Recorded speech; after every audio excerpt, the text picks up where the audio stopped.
안녕하세요. 순금초대 유재구입니다. 여러분은 좋아하시는 분이 계시죠? 사람은 혼자 있는 게 가장 힘든 겁니다. 사회적 동물이라고 하죠. 함께 있을 때 희노애락, 애호요 이런 감정을 느낄 수 있는 거죠. 공존할 때 우리는 행복도 있고 희망도 있는 겁니다. 어떤 대상, 누구를 좋아한다는 거, 그건 상당히 순수한 감정인 겁니다. 그 대상이 내가 갖고 있지 못하는 부분을 갖고 있거나 매력이 있을 때 호감을 갖게 되죠. 그 호감이 깊어지면 팬덤이라고 할까요? 그런 부분으로 다가서게 됩니다. 저도 학창 시절에 중학교 때 그 소모즈라는 그 드라마, 미국 드라마가 있었는데 린제이 와그너 그 사람이 다쳐서 이제 팔, 다리, 귀에 지금으로 얘기하면 인공지능을 이렇게 이제 장착을 한 상태에서 이제 좀 괴력을 발휘하는 여성 캐릭터였는데 책받침도 사다가 꽂아놓고 조그만한 엽서 이런 것도 모아본 적이 있는데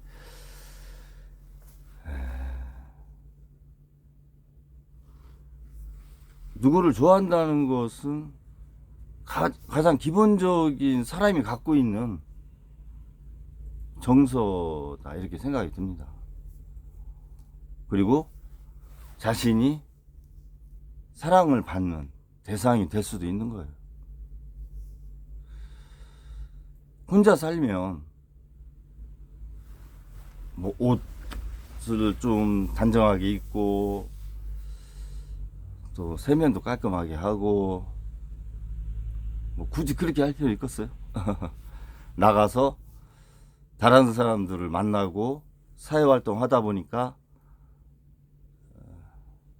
자신을 표현할 때 좀 더 개성 있고 거기서 얻는 어떤 만족감이라고 할까요?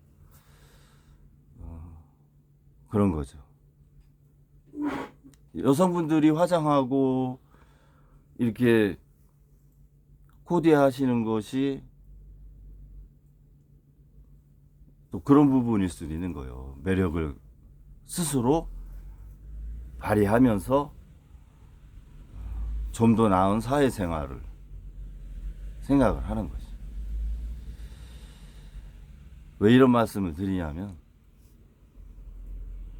지금 우리나라의 정치 환경이 변한 거는 맞아요.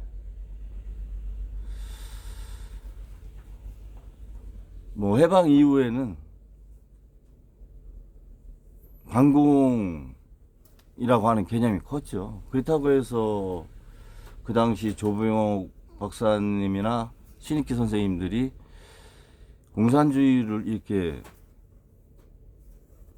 추구한 건 아니잖아요. 일정 부분 반공 세력. 근데 그 반공 세력에 대해서 대응하는 방법의 차이가 있었던 거죠. 자유당과 민주당이. 그리고 경제를 발전시키는 거에 대한 방법의 차이. 그런 게 흔히 얘기하는 진영 아닙니까? 좌우 이렇게 이제 얘기 많이 하는 건데요. 그 이후에 사실 뭐 독재 정권 한 35, 6년 독재 정권 하에서는 많은 것들이 사장이 됐죠. 인권이 무시됐기 때문에 그런 개인의 정서가 표출되는 것 자체도 억압받는 시절이었기 때문에 암흑한 시대였던 겁니다.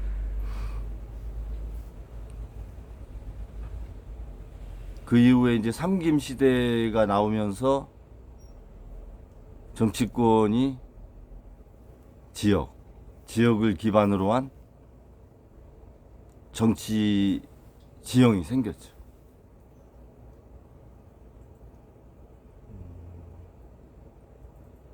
정치권에서 만드는 부분도 있지만 또 국민이 50%는 그렇게 또 만든 부분이 있다, 이런 생각이 듭니다.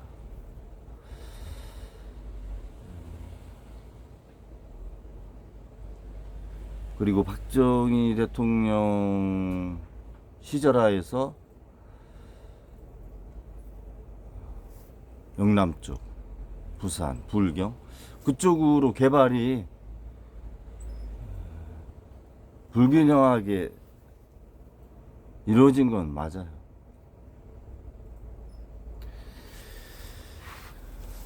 그 이후에 민주화를 겪고 김대중 대통령님의 정부화 시대를 여는 과정에서 노무현 대통령이라고 하는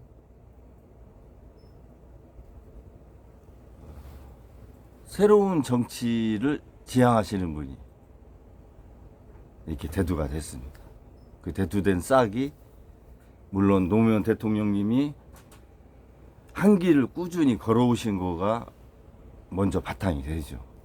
그런 의지, 정치적인 소신, 그것을 높게 평가하신 국민들이 노사모라고 하는 그런 하나의 공동체, 팬클럽을 만든 것이 팬덤의 시작이지 않았나, 이렇게 생각이 듭니다. 지금 한국 정치에서 지역도 중요하지만 지도자가 되기 위해서는 일정 부분 팬덤이 있어야 자신의 큰 꿈을 도모하는 기반이 되는 시대가 됐습니다.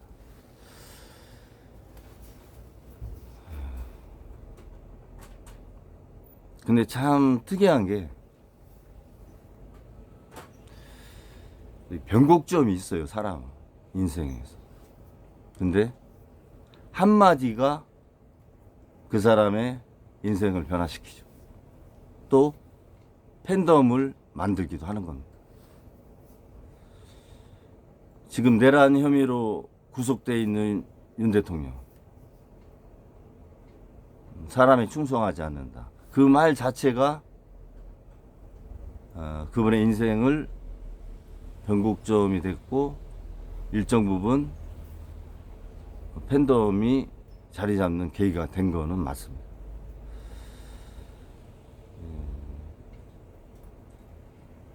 지금 이재명 민주당 대표나 조국 혁신당, 뭐 지금은 영화의 신세가 돼 있고 송영길 소나무당 대표 마찬가지로 영화의 신세가 돼 있는 상황인데요. 각자가 나름의 지지층이 있습니다. 그 수가 얼마나 많으냐의 차이는 좀 있죠.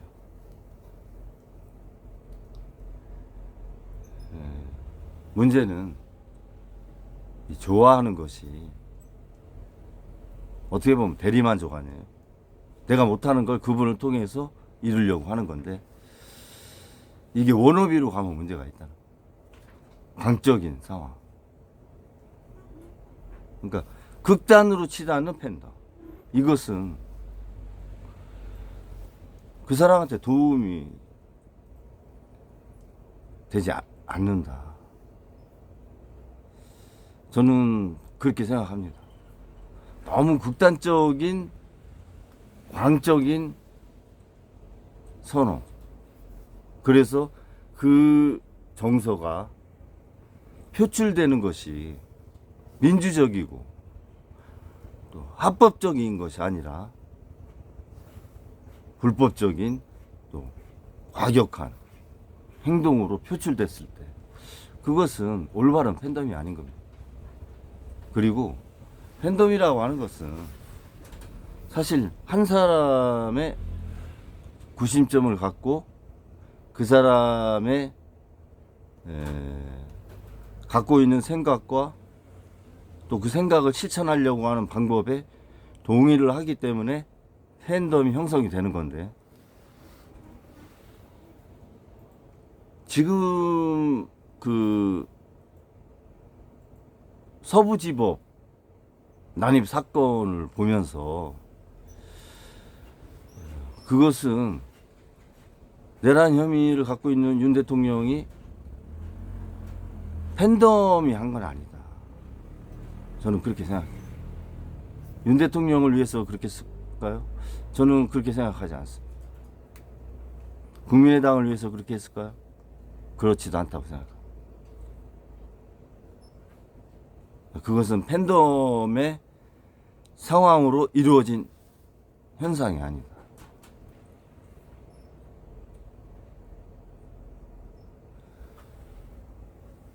군중 심리 속에서 극우화된 군중 심리, 그것을 또 부추겼던 일부 사람들, 단체가 영향을 준 하나의 우발적이라고도 얘기할 수도 없는 거예요. 이 법원을 침범했다는 건 우발적인 건 아닙니다. 그런 비이성적인 행동을 하게끔 뒤에서 뭐 조종했다고 할까요? 아니면 부추겼다고 할까요? 그런 집단이 있는 거죠.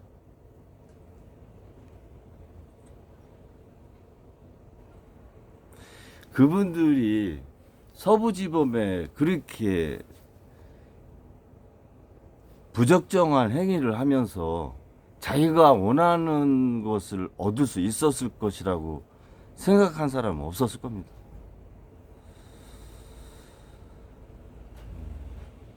속상한 게 그분들이 다 이용당했다고 저는 생각을 하기 때문에 속상한 거예요. 정말 처벌받아야 될 사람은 그분들 뒤에 있는 사람들인 겁니다.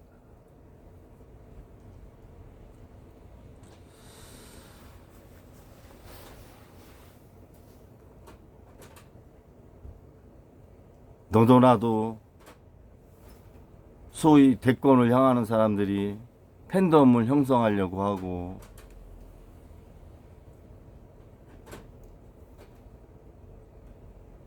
좀 더 그 세력을 확장하려고 하는데,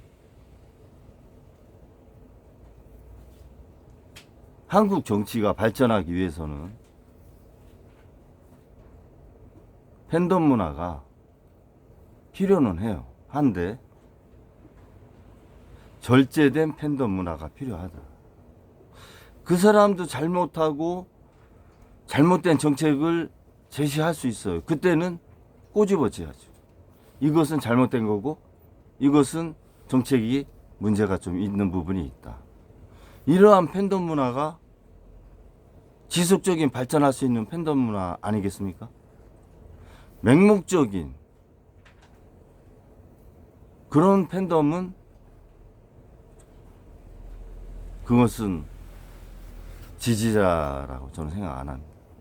오히려 그 사람을 앞길을 막거나 망가뜨릴 수 있는 거지. 정말 그 사람을 지지하고 잘 되길 바라고 좋아한다면 쓴소리도 하는 게 올바른 팬덤인 거야. 그런데 서부지법을 그렇게 불법적으로 난입을 한 것은 올바르지 않은 상태에서의 어떤 움직임이었다, 이런 생각이 드는 거죠. 이 바꿔서 이거 벽에 이제 붙는 건데 이게 조금 나온 거 있잖아요. 이재명 대표도 제명인의 마을에서 탈퇴하신 걸로 알고 있는데. 벽 붙일 수 있는 거예요. 아 잠깐만요. 선거 얘기하시는 정치권이 너무 많이 이렇게 생태계를 요거요. 붕괴시켜 놨어요. 한국 정치의 생태계를. 거. 공기를 그냥 그거 얘기하시는 건가요? 물론 맞아요. 정권을 갖고 있었던 국민의힘에서 야당 대표들을 전반적으로 다 수사를 했지 않습니까? 이재명 대표, 송영일 대표, 조국 대표 다 수사 선상에 놓고 사법 리스크로 다 올려놨죠. 물론 그분들이 정치하는 과정에서 불법이 있었거나 위반한 것들이 있을 수 있어요. 그러니까 지금 현 상황이 그렇게 돼 있고 재판을 받는 거죠. 그것을 부정하는 건 아닙니다. 그러나 정치적으로 해결할 수 있는 부분도 있었다.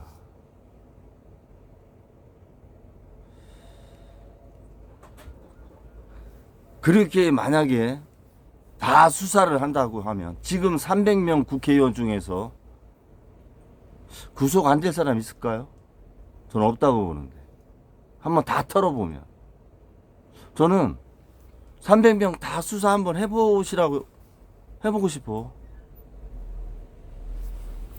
국수본하고 공수처, 검찰 다 해보세요. 300명 빠져나갈 수 있는 사람이 있나?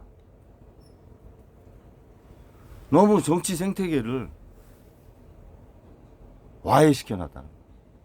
정치적으로 타협할 수 있는 부분이 여지가 있었는데. 이준석 대표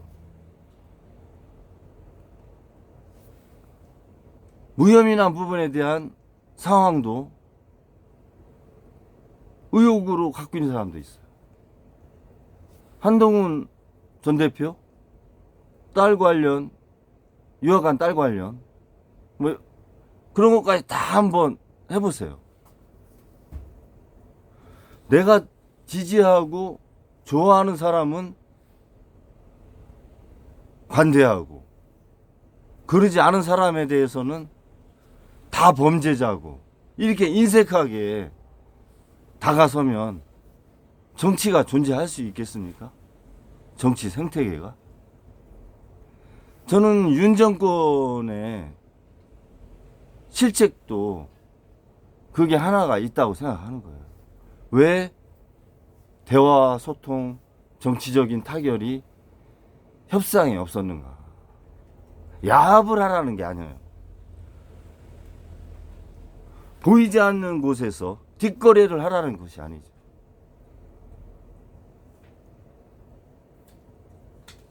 정치적으로 해결할 수 있는 부분이 좀 부분도 있다, 저는 이렇게 보는 겁니다.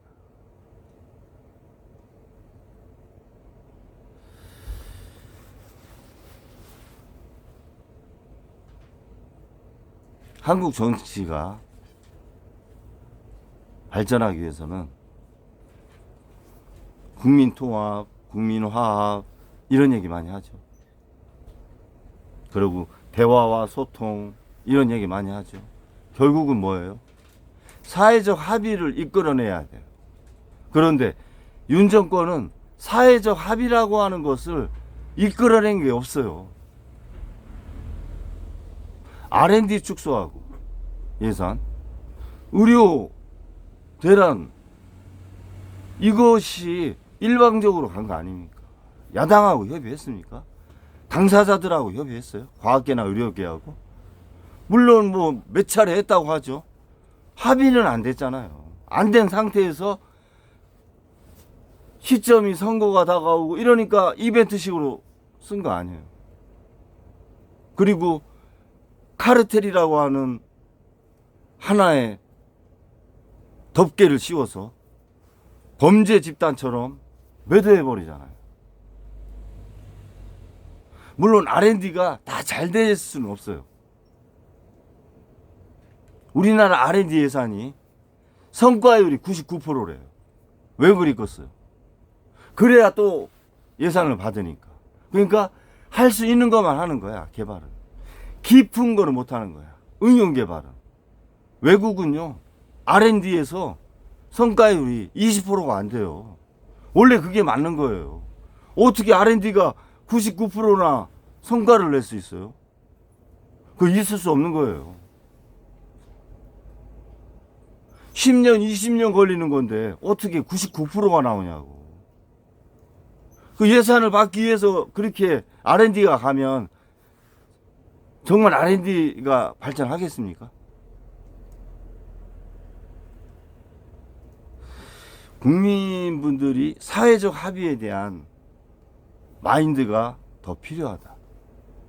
그리고 상대를 하나의 대화의 파트너로서 극복의 대상이 아닌 함께 같이 발전하는 파트너로서 상대 진영에 대해서 인정하고 공존의 대상으로 사회적 합의를 거쳐서 이뤄나가야죠. 국회에서 사회적 합의가 되질 않잖아요. 야당이 일방적으로 다수석이 있으니까 일방적으로 했으니까 대통령이 일방적으로 거부권 행사한다. 그렇게만 볼 일도 아니라는 거예요. 국민의힘이 노력했냐 이거지. 대안 제시하고 법안을. 그런 부분에 대한 반성도 있어야 된다. 지금 최상무 권한대행 몇 가지 올라온 법안에 대해서 또 거부권 행사하셨더라고. 권한대행이니까 권한을 행사할 수 있어요. 다시 협의를 해주세요라고 할 수 있어요. 그렇지만 반면에 의무도 있는 겁니다. 권한대행이 있으면 의무대행도 같이 있는 거거든요. 국회에서 다수가 국민이 다수를 선택을 했잖아요. 그게 민심이고 그래서 올라온 법안이면 국민의힘이 혹연히 참여가 안 됐더라고 해도 무조건 다 거부권을 행사하는 거는 다시 한번 생각을 해봐야 된다. 7개 야당이 합의를 해서 여당이 반대라 해서 7개 여당이 합의를 해서 올라왔다. 그러면 여러 당이 합의를 해서 올라온 거니 여당이 동의를 안 했다고 하더라도 그것이 국민과 사회에 도움이 되면 처리를 하셔야지. 여당이 반대했다고 다시 여당하고 협의를 거쳐야만 나는 도장을 찍겠다. 그렇게 하면 소수 여당에서는 법안이 통과될 게 하나도 없는 겁니다. 그런 마인드. 국민과 국가를 본 상태에서 판단을 했느냐. 저는 그거를 묻고 싶은 거예요. 최권한 대행한테. 속상한 게 뭐냐면 최상무 권한대행 82학번이고 이재명 대표 82학번, 조국 82학번, 송영길 81학번, 안철수 82학번, 나경원 82학번, 원희룡 82학번. 뭐 하는 거예요? 거기다가 최상무 권한대행 본인도 82학번 아니에요.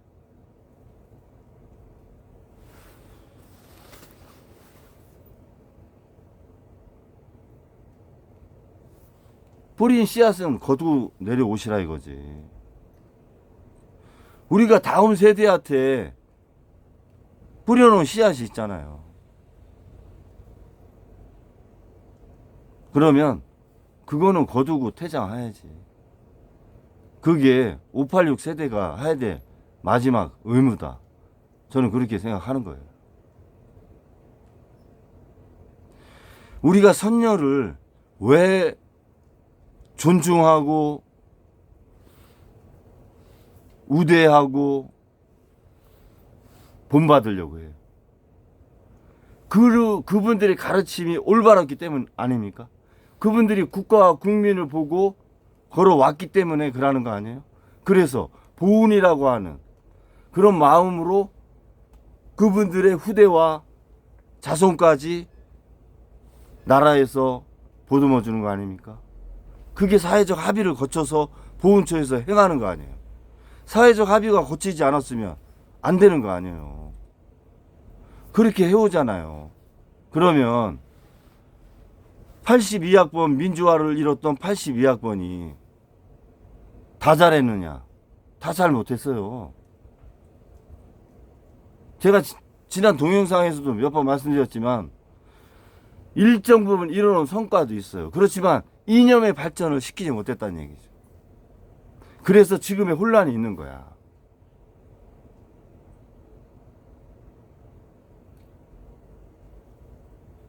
그리고 추구한 게 뭐예요? 더 큰 아파트, 똘똘한 아파트, 더 큰 차, 큰 땅, 더 높은 지위. 그거를 또 추구해 오지 않았습니까? 이거에 대해서 자유로운 분 있어요?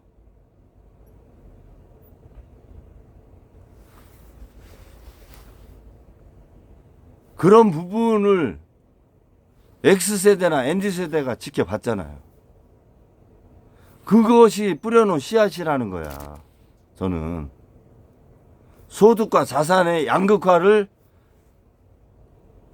우리 586 세대가 해놓은 거예요. 그걸 기성세대가 못해서 그렇게 우리는 기성세대처럼 안 하겠다고 해놓고 그 30년 동안 우리가 그것을 자리 잡게 해놓은 세대야. 586 세대가. 그러면 그거 거두고 퇴장해야지. 그런 의무가 있잖아요. 그러기 위해서는 베이스가 민족과 결의, 사회적 합의 이런 게 중요하다는 거예요.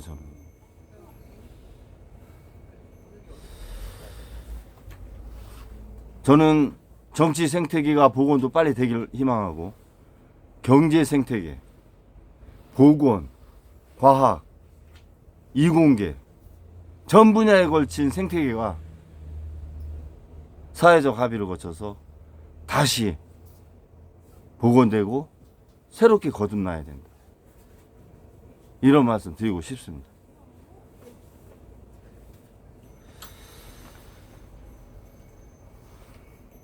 이제는 82학번 586 세대 좀 내려놓을 때도 됐어요. 일정 부분. 만약에 나라를 조금 더 내가 이끌고 가고 싶다라고 하면 일정 부분 내려놓을 건 내려놔야 돼. 그리고 새로운 시대 정신을 제시를 해야 돼.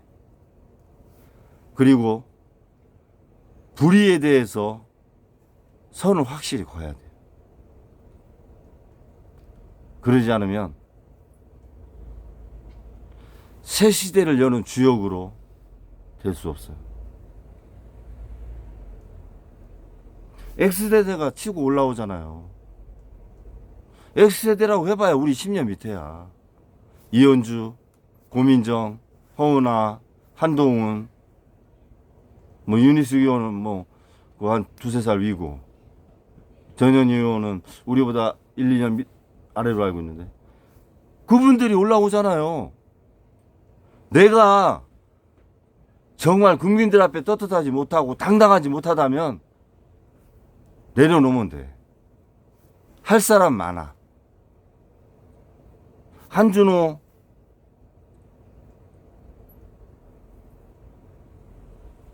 지금 개혁신당 몸살이 하죠. 저는 새로 태어나기 위한 몸부림이라고 생각해요. 이 나무도요, 안에 있다가 바깥에 내놓으면 나뭇잎이 다 떨어져. 이게 기후가 바뀌면 한번 몸살하거든. 저는 그런 과정으로 봐요. 거기에도 좋은 인재가 많거든.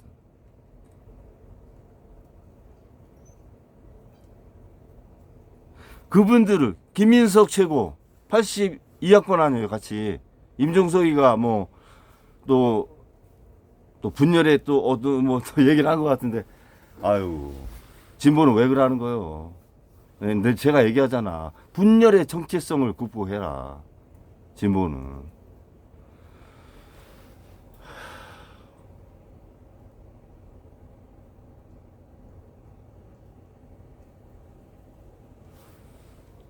X세대를 이끌려면 그분들한테, 그분들이 나를 따를 수 있는 그런 새로운 시대 정신과 메시지를 줘야지. 그러지 않으면 지도자가 못 되는 거예요. 우리 세대가.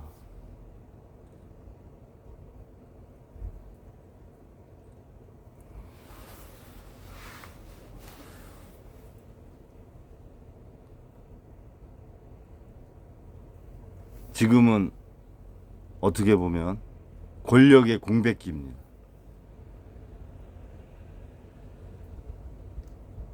이 권력 공백기에 제가 우려하는 것은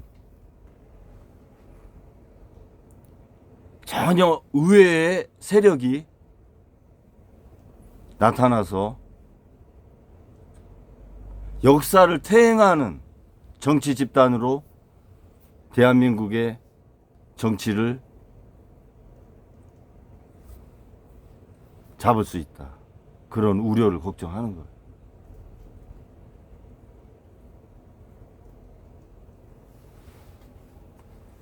김성훈 경호차장 검찰에서 반려 아닌 기가 이게 킬해버렸죠. 저는 그거 주는 메시지가 느낌이 안 좋아요. 검찰, 세상목 권한대행, 김성훈 경호차장, 그 라인. 새로운 권력을 창출하는 과정이 아니냐. 이런 느낌이 드는 거예요. 올바르지 않지. 그렇게 하면.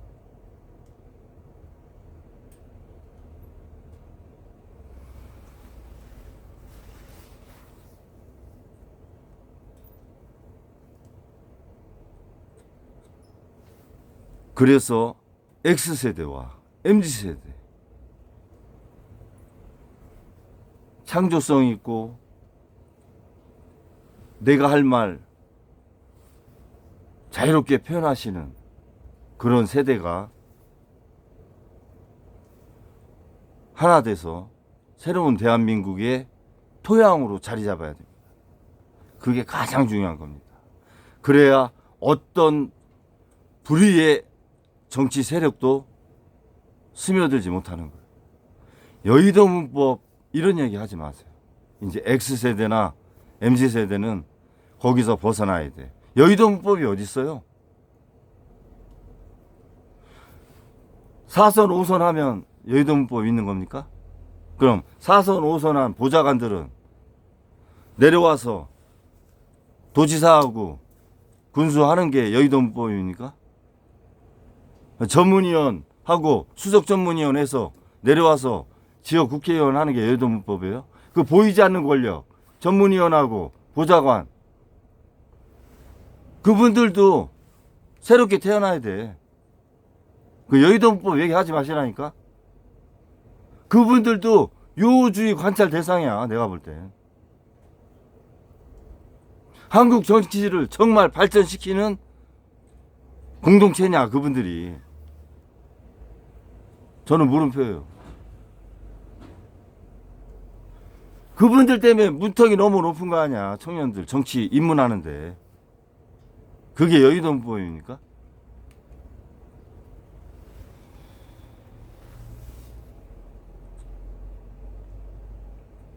저는 이재명 대표나 송영길 대표, 조국 대표, 야당에 있는 뭐 호나 대표, 또 이준석 전 의원, 지금 전 의원, 나라를 위해서 내가 한번 내가 갖고 있는 생각을 펼쳐보고 싶다고 생각하시는 분들, 뭐 여권 쪽엔 또 한동훈 대표도 있고 몇 분 또 이렇게 계시는 것 같은데, 아무튼 그런 마음이 있다면 국민과 국가를 봐라. 그리고 아닌 건 내려놔야 돼요. 아닌 건 내려놓고 잘못한 게 있으면 커밍아웃 해. 그러고 시작하세요. 국민한테 용서를 구해. 저 이런 게 있었습니다. 그러나 새롭게 국민을 위해서, 국가를 위해서 헌신하고 싶습니다. 기회 주십시오. 커밍아웃 하세요.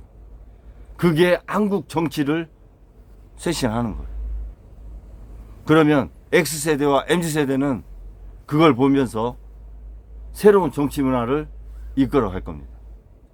그게 우리 세대가 해야 될 도리야.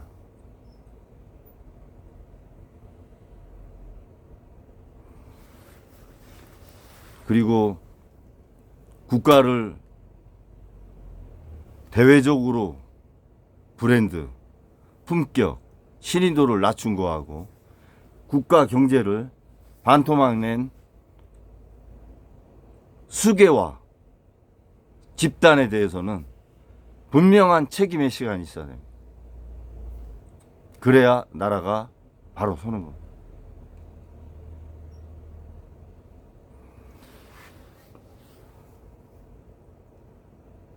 대한민국이 새롭게 도약하는 골든타임을 놓치지 않기를 소망하면서 방송을 마치겠습니다. 감사합니다.